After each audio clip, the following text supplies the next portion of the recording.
मान लो मैं आपको बोलूं, इधर देखें कि वर्टिकल सर्कल याद है आपको? वर्टिकल सर्कुलर मोशन याद है? कौन सी दो इक्वेशन बनती थी उनमें?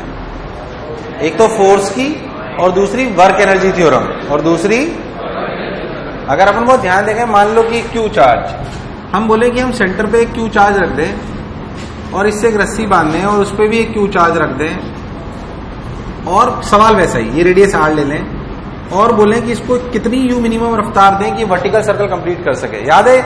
अगर ये चार्जेस नहीं थे तो ये √5 था, याद है? भूल गया मैंने, इसमें इलेक्ट्रोस्टैटिक्स भी घुसा दी। सवाल वही, find you minimum such that it will complete vertical circle, find out you minimum such that it will complete vertical circle.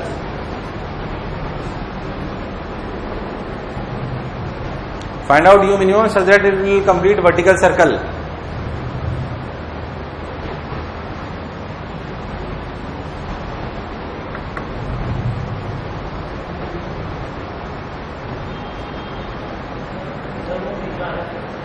क्या? हाँ, बीच वाला ना, हाँ तो फिक्स है, सर्कल कर रहा है, हिंज पे फिक्स है। Find out you minimum such that it will complete vertical circle, such that it will complete vertical circle. चलो इधर देखो, क्यू यू आर क्यू, इधर सुने, सिंपल। पहले बताओ वर्टिकल सर्कुलर मोशन में कंडीशन क्या होती थी वर्टिकल सर्कल करने की? टेंशन सबसे कम कहां होता है? क्या अगर वहां पे ग्रेटर देन 0 है तो कंडीशन फॉर दिस इज, मान लो कि ये पॉइंट सी है, this point is the tension at C should be greater than equal to 0। ये कंडीशन हुआ करती थी, याद है? भूल गया? अब टेंशन एट सी पे बात करते हैं। मान लो कि इस समय रफ्तार हो गई v, अगर रफ्तार हो गई तो ऊपर की तरफ लगा mv² r, क्या लगा? mv² plus kq² r²। अरे हाँ ना बोल यार, नीचे क्या क्या लगा? mg प्लस टेंशन एट सी। बोल यस और नो। तो अगर मैं टेंशन एट सी की वैल्यू के बारे में बात करूं तो टेंशन एट सी की वैल्यू हुई mv² r plus kq² r² minus mg। बोल यस और no. This is the value of tension at C, this should be greater than equal to 0। But हमें क्या v u की टर्म्स में पता होना? v u की टर्म्स में निकालने के लिए क्या हमें एनर्जी कंजर्वेशन यानी कि वर्क एनर्जी थ्योरम लगानी चाहिए? वर्क एनर्जी थ्योरम के बारे में बात करें तो अगर जब अपन यहां से यहां जाएंगे तो पार्टिकल पर बेसिकली 3 फोर्स होंगे, टेंशन, mg एंड इलेक्ट्रोस्टैटिक्स। और कोई फोर्स होगा? सोच ले, कितने फोर्स होंगे? 3। mv²r नहीं होगा?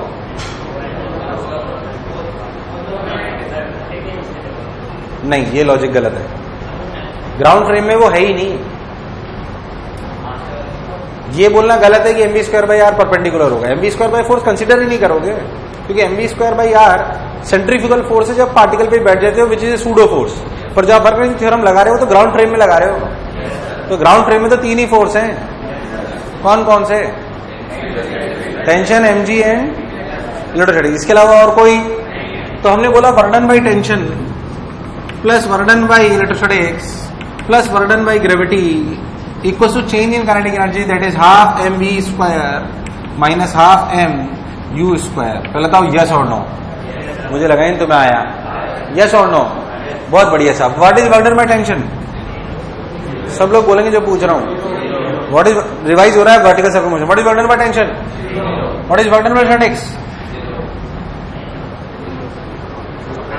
What is burden by statics? क्यों 0? Kinetic force is always proportional to the displacement. Kinetic force is always proportional to the displacement. तो क्या इसका बर्डन भी 0 है? What is the burden of mg? -2 mgr। mg किधर लग रहा है? डिस्प्लेसमेंट किधर हुआ? कितना हुआ? नहीं आया। तो 2 -2 mgr, ठीक, इक्वल्स टू दिस। तो mv² की वैल्यू कितनी आई? ध्यान से देखो, mv² की वैल्यू आई mu² माइनस 4 mgr। अरे कभी तो हाँ ना बोलो, सन्नाटे में पहुंच गए।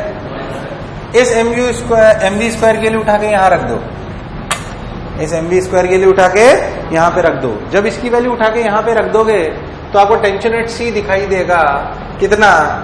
mu square by R minus 4mg plus kq square by R square minus mg should be greater than equal to 0। बोलो यस और नो।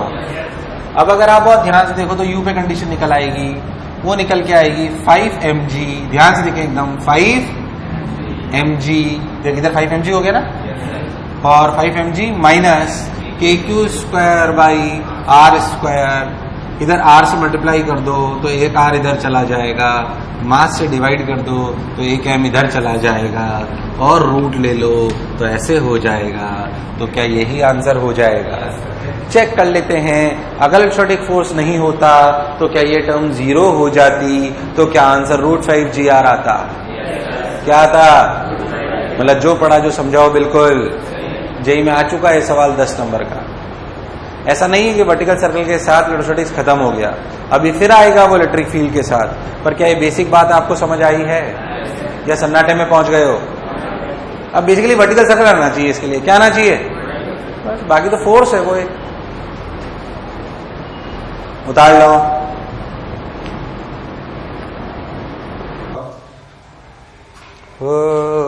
ओरे पिया ओरे पिया ओरे पिया, u greater than √5gr minus kq square by rm। ठीक भाई, बहुत बढ़िया, ये अपने को समझ आ गया। वर्टिकल सर्कल के साथ अटैच था, किसके साथ? मैंने काइनेमेटिक्स से अटैच कर दिया, फिजिक्स से अटैच कर दिया, मैथ्स से अटैच कर दिया, इंटीग्रेशन की प्रॉब्लम करा दी, स्टेबल अनस्टेबल इक्विलिब्रियम पढ़ा दिया, एसटीएम के सवाल करा दिए, इक्विलिब्रियम के सवाल करा दिए, वर्टिकल सर्कल के साथ करा दिया। एक और इसमें छोटी सी चीज जो अभी अपने को दिमाग में रखनी है, उसे बोलते हैं वेक्टर फॉर्म। पढ़ा दी क्या मैंने? नहीं पढ़ाई ना? वेक्टर फॉर्म थोड़ी पढ़ाई अभी, क्यूब वाले सवाल नहीं कराए। लिखो vector form of Coulomb's law, लिखो vector form of Coulomb's law, लिखो vector form of Coulomb's law. देखो what do you mean by vector form of Coulomb's law? असलियत में जैसे मान लो मैं आपसे एक बात बोलूं, प्योर वेक्टर है, मैं आपसे बोलूं कि एक पार्टिकल रखा हुआ है 2 कूलम का 2,4,5 पे। कहां रखा हुआ है? थोड़ा ढंग से रिस्पॉन्स करो, रफ्तार से पढ़ाने की इच्छा है मेरी। सो मत, कहां पे रखा है? 2,4,5 पे रखा है 2 कूलम चार्ज। एक और चार्ज रखा है जो रखा है 5,7,8 पे। 5, आपसे पूछा जाए इसकी वजह से इस पे फोर्स बताओ तो आप फोर्स बता लोगे, पर डायरेक्शन आई जी गैप के गैप में बताना इतना आसान?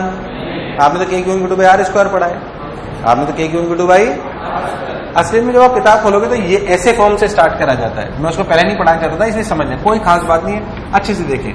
मान लो मैं आपको बोलूं कि एक चार्ज आपका q1 यहाँ पे रखा हुआ है जिसका पोजीशन वेक्टर ओरिजिन के रेस्पेक्ट में r1 वेक्टर है, और मैं बोलूं कि एक और चार्ज है जो यहाँ पे रखा हुआ है जिसका पोजीशन वेक्टर r2 वेक्टर है। कौन सा वेक्टर है? r2। अब हम जानते हैं कि ये q1 वाला फोर्स जो चार्ज जो है इस q2 वाले पे फोर्स लगाएगा, पर उसमें जो उसकी दूरी होगी वो r1 वेक्टर होगी, r2 वेक्टर होगी, r वेक्टर होगी, r वेक्टर होगी। ध्यान से देखें तो r वेक्टर की वैल्यू क्या होगी? वो होगी r2 vector minus r1 vector. बोल यस और नो। अगर मैं मैग्नीट्यूड वाइज बात करूं तो q1 वाला पॉजिटिव और q2 वाला अगर पॉजिटिव मान लिया जाए तो q1 वाला q2 पे फोर्स इधर लगाएगा, which is force on 1 due to 2, sorry force on 2 due to 1। बोल यस और नो। डायरेक्शन हम जानते हैं, इसके मैग्नीट्यूड की अगर बात करी जाए तो मैग्नीट्यूड हम सब लोग जानते हैं, मैग्नीट्यूड है kq1q2 by mod of r vector का होल स्क्वायर। बोल यस और नो। इसमें कोई बुराई? ये तो जैसे पढ़ी रहते, पर मैं ध्यान से सोचूं तो इस फोर्स की डायरेक्शन किधर है? r2 के अलोंग, r1 के अलोंग कि r के अलोंग? तो क्या मैं इसको ध्यान से देखो, कोई चीज का मैग्नीट्यूड बताओ और उसकी डायरेक्शन बताओ तो क्या मैग्नीट्यूड को कैप से मल्टीप्लाई कर देना चाहिए? किससे मल्टीप्लाई कर देना चाहिए? यानी कि अगर मैं इस पूरे वेक्टर को वेक्टर फॉर्म में लिखना चाहता हूं तो force on 2 due to 1 can be written as kq1q2 by mod of r vector का स्क्वायर इनटू r कैप। पहले बता यस और नो, कोई गड़बड़ तो नहीं बोला मैं? उसके बाद अगर मैं बहुत ध्यान से देखूं तो कैप को क्या लिख सकते हैं? कैप को लिख सकते हैं kq1q2 r vector by mod of r vector, यानी कि मॉड ऑफ r वेक्टर का क्यूब। यस और नो? यार मुझे लगा ही तो मैं आया नहीं आया। अगर हम बहुत ध्यान देखें तो force on 2 due to 1, this force gives you what? Direction, magnitude, both. So this is a vector form of the Coulomb's law. kq1q2 r vector by mod of r vector का क्यूब। बिल्कुल डरे हैं। इसमें ध्यान से देखें तो q1q2 sign के साथ, बिना साइन के साथ? क्यों साइन के साथ बताता हूं। अगर q1q2 दोनों पॉजिटिव हो तो ऐसा ही आएगा, q1q2 दोनों नेगेटिव हो तो भी क्या डायरेक्शन यही रहेगी? तो q1q2 को साइन के साथ रखो तो माइनस माइनस प्लस, कोई बुराई वाली बात? पर सोच के देखो, अगर एक प्लस और एक माइनस हो तो क्या r वेक्टर की डायरेक्शन उल्टी हो जानी चाहिए? r वेक्टर का मतलब फोर्स की डायरेक्शन r वेक्टर होनी चाहिए, r के अपोजिट? तो Q1 Q2 को साइन के साथ रख दो, कोई बुराई वाली बात। तो फॉर्मूले में याद रखना है कि Q1 Q2 साइन के साथ है। कैसे हैं? अरे कैसे हैं? साइन के साथ हैं। और आर वेक्टर का हेड जो होता है वो कहां पे होता है? जिस पर फोर्स निकालना हो। दो बातें याद रखें, Q1 Q2 कैसे रखते हैं? कैसे रखते हैं? और आर वेक्टर का हेड कहां होता है? जहां पे फोर्स, जहां पे फोर्स, आवाज नहीं, जहां पे फोर्स, क्या मेरी बात क्लियर है? जहां पे फोर्स निकालना वहां पे होता है। सिंपल सी बात। हेड जहां पर फोर्स निकालना हो। क्या मेरी बात क्लियर है? अच्छा, कई किताबों में इसको डराने के लिए ऐसे लिख देते हैं, डरना मत उससे। कैसे? देख, K Q1 Q2 R2 vector minus R1 vector upon mod of R2 vector minus R1 vector का क्यूब। अरे वो आर वेक्टर का ऐसे भी तो लिख सकते हैं, तो उसे डरने की जरूरत। मैं तो कह रहा हूं वेक्टर फॉर्म रख दी तो ऐसे रटो, K Q1 Q2 by R, K Q1 Q2 R vector by mod of R vector का क्यूब। Q1 Q2 रखते हैं साइन के साथ, और R वेक्टर का हेड वहां पे होता है जहां पे फोर्स। ये मैग्नीट्यूड देगा, डायरेक्शन देगा, दोनों देगा। परेशान होने की कोई जरूरत 1%। पहले था जो मैं बोला चमका। अब नॉर्मल जगह ऐसा सवाल करा सकता हूं, तुम मैं कराऊं नहीं कराऊं तुम बताओ। मान लो मैं आपको एक सवाल बोलूं, ध्यान सुनना अच्छे से। और 2 coulomb charge is placed at 5,3 at 5 coulomb charge is minus 5 coulomb charge is placed at 7,9। Find out the force on minus 5 coulomb due to 2 coulomb. क्या निकाल सकता है? निकाल सकता है? कराऊं या समझ आ गया? अरे आया कि नहीं आया? तो बाकायदा वेक्टर फॉर्म में आएगा, अपने को 1% परेशान होने की जरूरत। वेक्टर फॉर्म क्या समझ में आई है?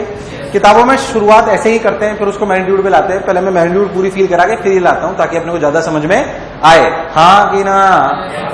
नहीं आया? उतार। अब आगे सुन, एक बढ़िया सवाल कराते हैं, ध्यान से देखे जाते।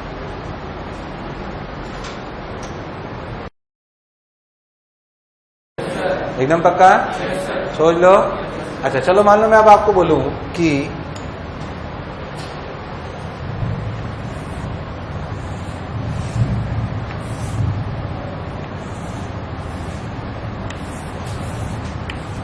ऐसे आपका एक क्यूब है। क्या है? एक क्यूब। क्यूब के हर एक वर्टेक्स पे चार्ज क्यू रखा हुआ है।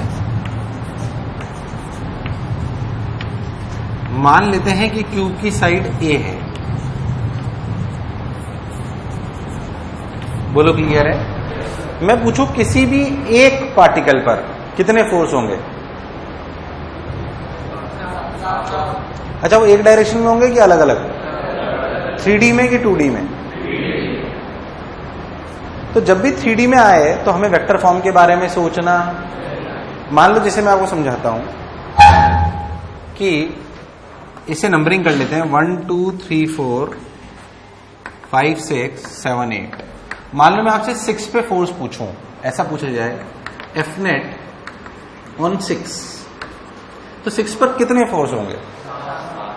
7। एक डायरेक्शन में अलग अलग।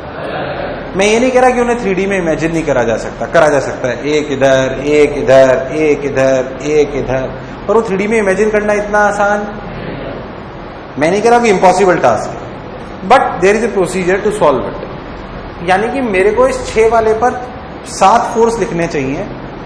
अगर 7 फोर्स लिखने हैं वेक्टर फॉर्म में, तो क्या मुझे ओरिजिन पता होना चाहिए?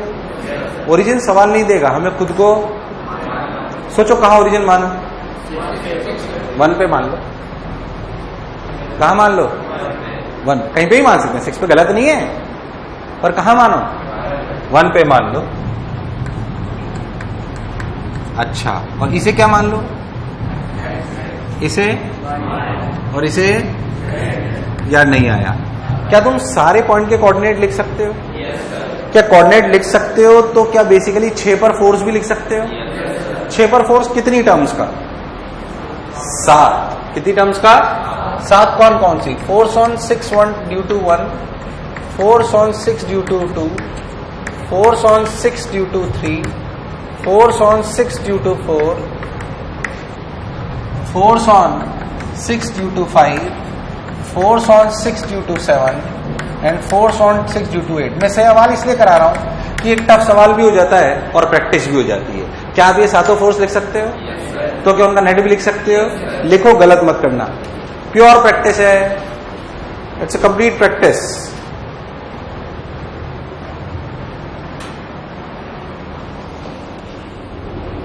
पक्का?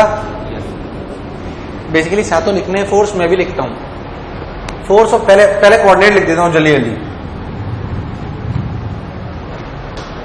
देखो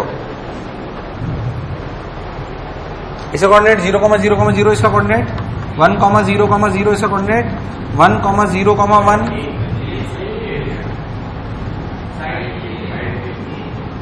अच्छा कोई बात नहीं, a = 1, इसका कोऑर्डिनेट 0,0,1, इसका कोऑर्डिनेट 0,1,1, इसका कोऑर्डिनेट 0,1,0, इसका कोऑर्डिनेट 1,1,0, इसका कोऑर्डिनेट 1,1,1। बोलो यस और नो? अरे कभी तो हाँ ना बोलो। बस अब क्या था? 6,1 KQ square I cap plus J cap plus K cap by √3 का क्यूब। 6,2 KQ स्क्वायर 6,2,2,2,1 यानी कि J cap plus K cap by √2 का cube. KQ square 3 J cap 1 का क्यूब। KQ स्क्वायर आधा तो समझ में नहीं आया मैं क्या लिख रहा हूं। 4 I cap plus J cap by √2 का क्यूब। बोल यस और no? KQ square I cap by 1 का cube. KQ square K cap by 1 का क्यूब। KQ स्क्वायर 8 कहाँ है? हो रहा I cap plus K cap √2 का क्यूब। क्या आप I cap, J cap, K cap को अलग अलग जोड़ सकते हो? अरे भाई कभी तो हाँ ना बोल। प्योर प्रैक्टिस, प्योर सवाल, कोई दिक्कत आया थोड़ी तुम्हें? अरे आया कि नहीं आया? पक्की बात? खेला खत्म। एक और कर देता हूं, देखते हैं। वेक्टर फॉर्म से करने की कोशिश करें। ये समझ आया? यार तुम्हें नहीं आया? पक्की बात? देख ध्यान से। मान लो मैं आपको बोलूं कि एक स्क्वायर पिरामिड है। क्या है? Square pyramid. स्क्वायर पिरामिड समझते तुम लोग? एक स्क्वायर पिरामिड है, उसके 5 वर्टेक्सेस पे एक चार्ज Q रखा हुआ है। इस स्क्वायर पिरामिड की जो साइड है ये √2a है। कितनी है? और इस पिरामिड के बेस के मिडिल से जो हाइट ऊपर वाले वर्टेक्स की वो है a। कितनी है?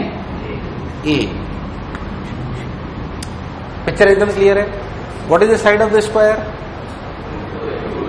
बेस से ऊपर वर्टेक्स कितना है? क्लैरिटी एकदम। आपसे पूछा गया इस वाले पर नेट फोर्स वेक्टर फॉर्म से।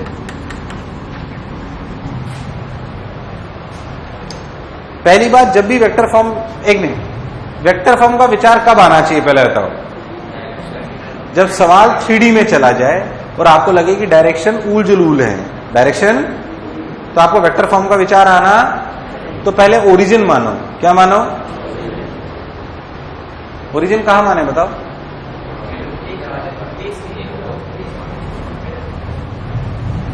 चलो ट्राई करो।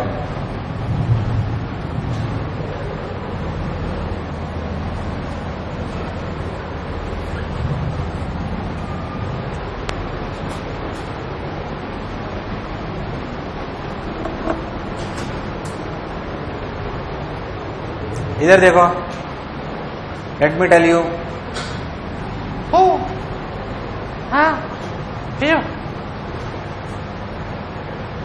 कहां ओरिजिन माने? बीच में मानने पक्का? देखो ये x, ये y, ये x, ये y, ऐसे मानो स्क्वायर।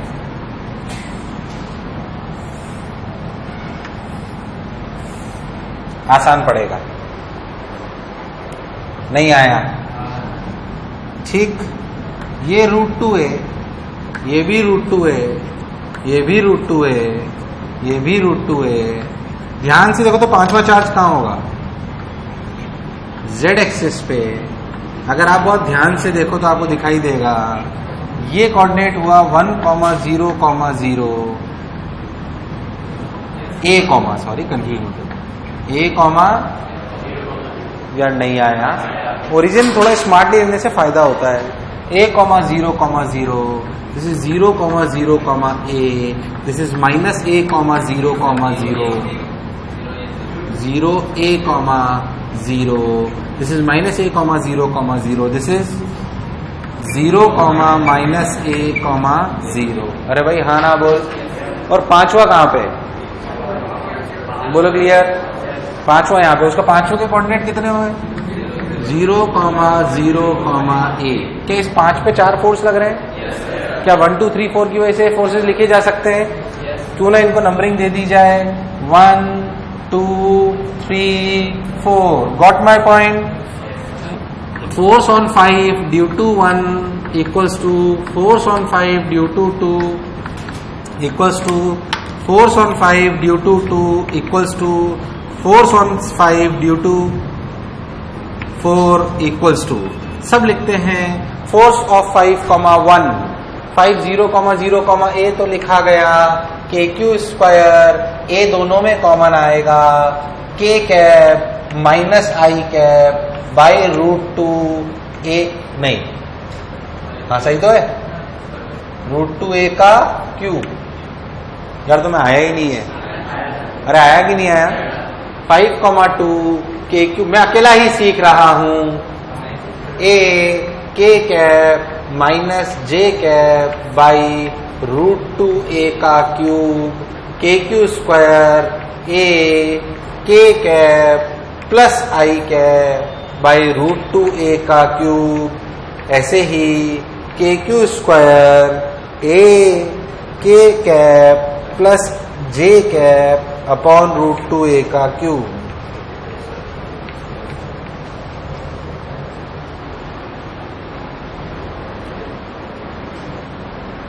प्राण प्रखेरु, अरे आया कि नहीं आया? प्योर प्रैक्टिस है ये। तो KQ² A K cap minus J cap √2A का cube, KQ² A KI cap, simple है। Got my point? आगे चलते हैं, अब जोड़ दो इनको, ध्यान से देखो तो KQ² बाई 2 √2A² कॉमन आ गया, I कैप वाली टर्म ने I कैप वाली टर्म को, ध्यान देख तो क्या आंसर आया, KQ² by 2 √2A², 4K cap. यार मुझे लगा ही तो मैं आया, तो कुल मिला के आंसर आया √2 KQ² by A² K cap. This is the net force.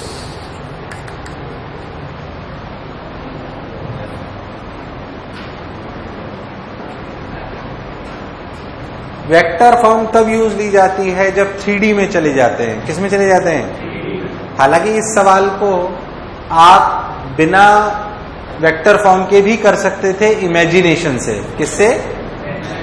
पक्की बात। तो इसमें सेकंड मैं करा नहीं रहा हूं, लिखो ट्राई बाय इमेजिनेशन ऑल्सो, या मैं बताऊं, देख ध्यान देख तो 2 के फोर्स ऐसे आएंगे और 2 के, समझाऊं कि ट्राई करेगा? लिखो try by imagination also, try by imagination also. हो जाएगा तुमसे कंफर्म कि ट्राई करो। चलो सब लोग 1 मिनट दे रहा हूं, इमेजिनेशन से आंसर लाके बताओ मुझे। अपने रजिस्टर को ऐसे बना लो 4, फिर उस पर ऐसे रख के देखो, शीट को रख लो ऐसे और फिर 4 पेन से बना के देखो, ऐसे इमेजिन हो जाएगा तुम्हें। नहीं आया? सबको क्लैरिटी है? क्या 2 ऐसे आएंगे? क्या उनका हॉरिजॉन्टल कट जाएंगे? क्या वर्टिकल जुड़ जाएंगे?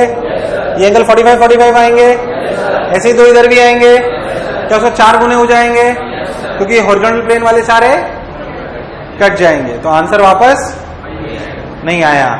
सिखाने वाली बात की वेक्टर फॉर्म विचार में तब आनी चाहिए जब 3D में चले जाएं। कहां चले जाएं? और इमेजिन करना मुश्किल हो तो यूज वेक्टर फॉर्म, यूज, बिल्कुल परेशान होने की जरूरत फिर जो मैं बोला चमका। नेक्स्ट लेख, Coulomb's law in a medium. थोड़ा सा समझने वाली बात है, रटने वाली बात है, ध्यान से सुने।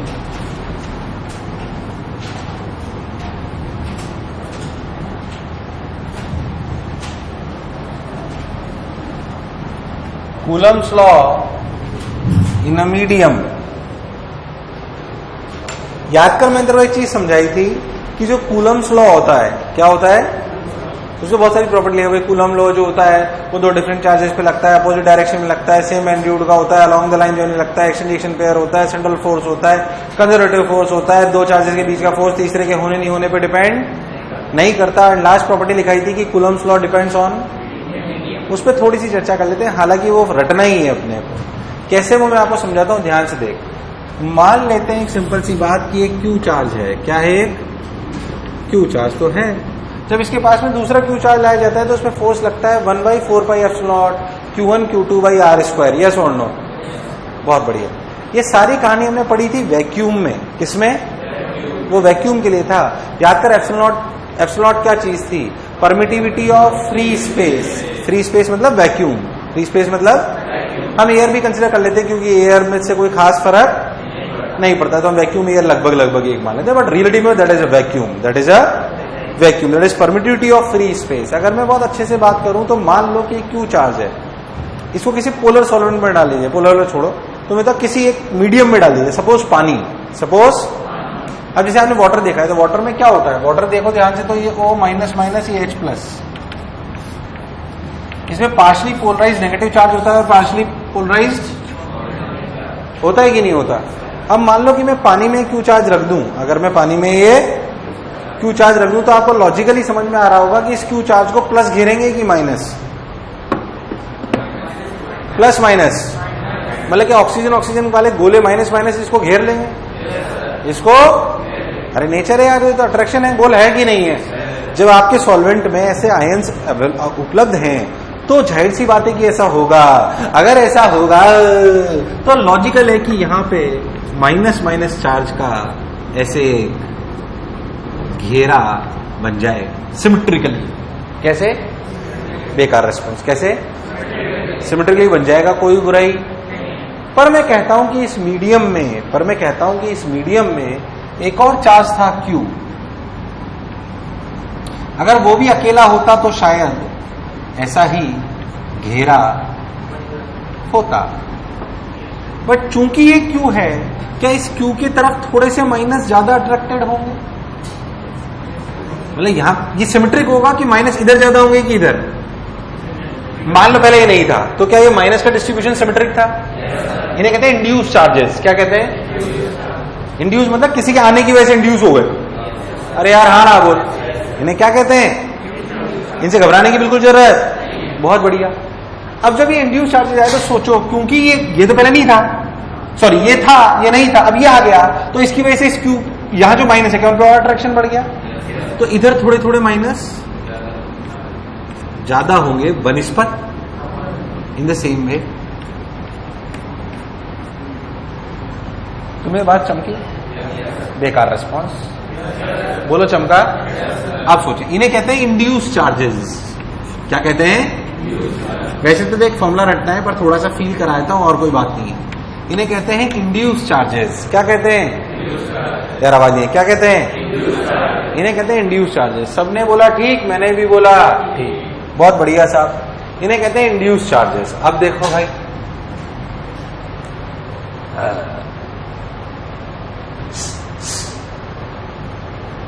लॉजिकली सोचो तो इस Q की वजह से इस Q पर फोर्स कितना है? इसे मान लेते हैं 1, इसे मान लेते हैं 2। Force on 1 due to 2 only. याद कर, किसी भी चार्जेस के होने नहीं होने से दो चार्जेस के बीच के फोर्स पे फर्क, तो वो तो अभी भी उतना ही है। 1/4πε0 KQ² बाई, हाँ सॉरी, यस और नो। अब सोचो 1 पर, force on one due to induce charges,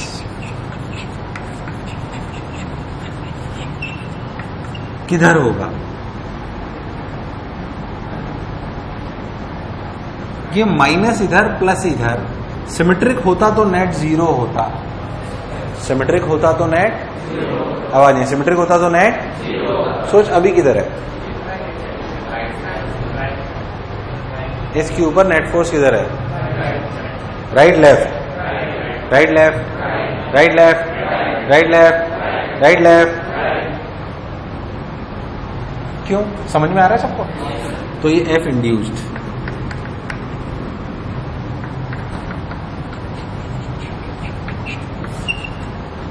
अब सोचो नेट फोर्स ऑन वन कितना होगा?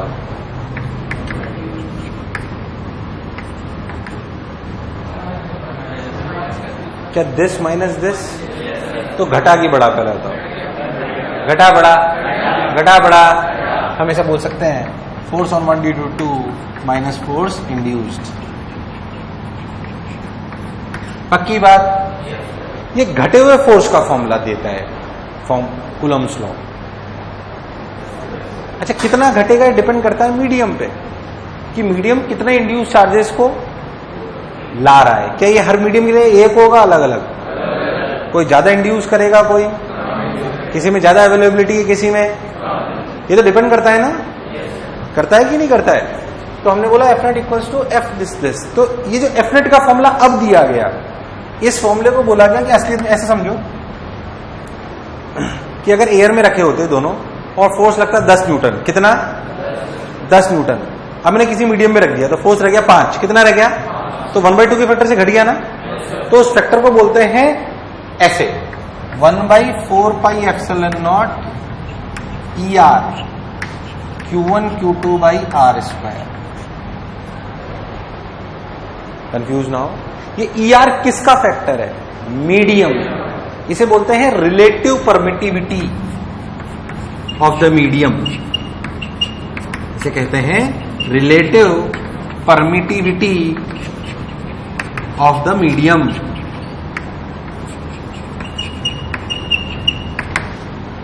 क्या कहते हैं? मीडियम पे डिपेंडेंट है। अब मान लो किसी की, जैसे एयर का होता है, सॉरी वाटर का होता है 81, कितना होता है कैपेसिटर में? आप इसको डाइलेक्ट्रिक के नाम से जानोगे। किस नाम से? हो सकता है केमिस्ट्री में कभी डाइलेक्ट्रिक शब्द का प्रयोग सुना हो आपने, डाइलेक्ट्रिक कांस्टेंट, ये वही है। अरे हाँ ना बोले यार। तो रियलिटी में what is electrostatic force in a medium? Reality में जो इलेक्ट्रोस्टैटिक कूलम्स लॉ है वो क्या है, वो मैं आपको बताता हूं। Force on one due to two is 1/4 pi epsilon naught ER Q1 Q2 by mod of R vector का cube into R vector. This is the real law for vacuum. क्या ER is 1? For vacuum ER is, for vacuum ER equals to 1 for vacuum और air, जो हम अभी तक पढ़ते हुए आए थे। पर अगर किसी भी मीडियम में डाल दो तो क्या नेट फोर्स घट जाता है? कितने फैक्टर से घट जाता है? उसे क्या कहते हैं? ER। क्या कहते हैं? मोस्ट ऑफ द टाइम अगर आपको कोई दो मीडियम में डाल दिया जाए चार्जेस को और आपसे नेट फोर्स पूछा जाए, आपसे पूछा जाए फोर्स, तो आप उसका मतलब नेट ही समझना। मैं पूछूं a 2 coulomb charge and a 5 coulomb charge is placed in a medium whose dielectric constant या रिलेटिव प्रोबेबिलिटी इज 2 या 5, find out the force on 5 coulomb. तो इसका मतलब ये नहीं कि 2 की वजह से फोर्स पूछ रहा है, वो नेट पूछ रहा है। क्या पूछ रहा है वो? नेट। या तो वो स्पेसिफिकली लिखे, जैसे एक बार एग्जाम में पूछा find out the force on one due to 2 only, due to, तो आपका आंसर ये होगा। पर नेट पूछे या सिर्फ फोर्स पूछे तो क्या आपका आंसर ये होगा? यार नहीं आया। क्या मेरी बात चमकी कि नहीं चमकी? एकदम पक्का सोच लो। तो पहली बात ये अपना अंतर है। तो अगर अपने से पूछा जाए force on one due to 2 only, तो इतना। Force on one due to induce charge, तो देख इंड्यूस चार्जेस की वजह से फोर्सेस क्या लिख सकते हैं? लिख सकते हैं 1/4 pi epsilon not Q square by R square minus 1/4 pi epsilon naught ER Q square by R square. ये चमका नहीं चमका तुम्हें? मैंने क्या लिखा है? अरे क्या ये नेट फोर्स है? अरे कभी तो हाँ ना बोल। और क्या ये सिर्फ Q1 की वजह से? तो इंड्यूस इनका माइनस ही तो होगा, इंड्यूस इनका क्या होगा यार, आवाज नहीं है यार, पक्की बात। और नेट तो ये, और आपको यही फॉर्मूला याद रखना है, आपको यही फॉर्मूला याद रखना है।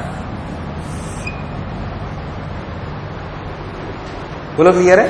इसे कहते हैं relative permittivity of the medium. क्या कहते हैं? Relative permittivity of the medium.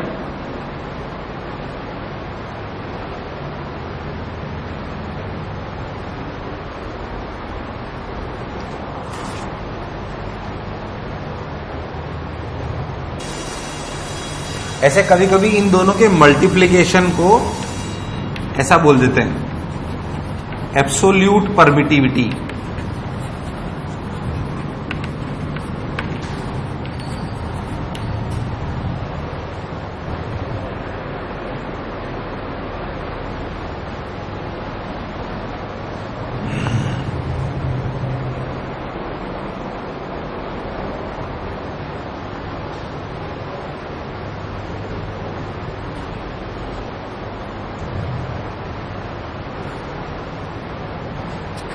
जैसे मान लो एक पेंडुलम है, ऐसे ही सिर्फ समझना, ये ऐसे इक्विलिब्रियम में था, ठीक। अगर एयर में, अगर मैं इक्विलिब्रियम में था, अगर मैं इसको किसी दूसरे मीडियम में डाल दूंगा सिस्टम को, तो ये एंगल घटेंगे बढ़ेंगे या उतने ही रहेंगे? अगर मैं सिस्टम को किसी मीडियम में डाल दूं तो ये एंगल बढ़ जाएंगे घट जाएंगे या उतने ही रहेंगे? सिंपल है बहुत, जल्दी बोल। घटेंगे बढ़ेंगे? घटेंगे क्यों? क्या इलेक्ट्रोस्टैटिक फोर्स घट जाएगा? mg उतना ही मान लेते हैं, कोई बुराई। तो ये बताओ एंगल घटेंगे बढ़ेंगे? अब ऐसे सवाल आता है, एक सिस्टम था 45 डिग्री पे इक्विलिब्रियम में था, दूसरे मीडियम पे डाला तो 37 डिग्री पे इक्विलिब्रियम में था, बताओ उसका dielectric constant, sorry relative permittivity क्या होगी? क्या निकाल सकते हो? यार आवाज ही नहीं आई यार। इस तरह के सवाल आते हैं, इसमें थोड़ा बहुत फ्लूइड भी मिलाते हैं, हालांकि तुम्हें अभी जरूरत नहीं है। याद कर, अगर किसी मीडियम में डाल देते तो एक फोर्स लगता है बायंसी। अरे लगता है क्या? क्या लगता है? उस पर भी बना सकते हैं, है प्योर मैकेनिक्स। क्या ये बात समझ आई है या नहीं आई है? तो कूलम्स लॉ की कहानी खत्म। नेक्स्ट टाइम हम स्टार्ट करेंगे इलेक्ट्रिक फील्ड। क्या चीज? क्या कल मेरी क्लास है? कल है तो आप एक तो डिस्कशन क्या करेंगे अपन? Exercise 2, exercise 4 level 2, exercise 4 level 2।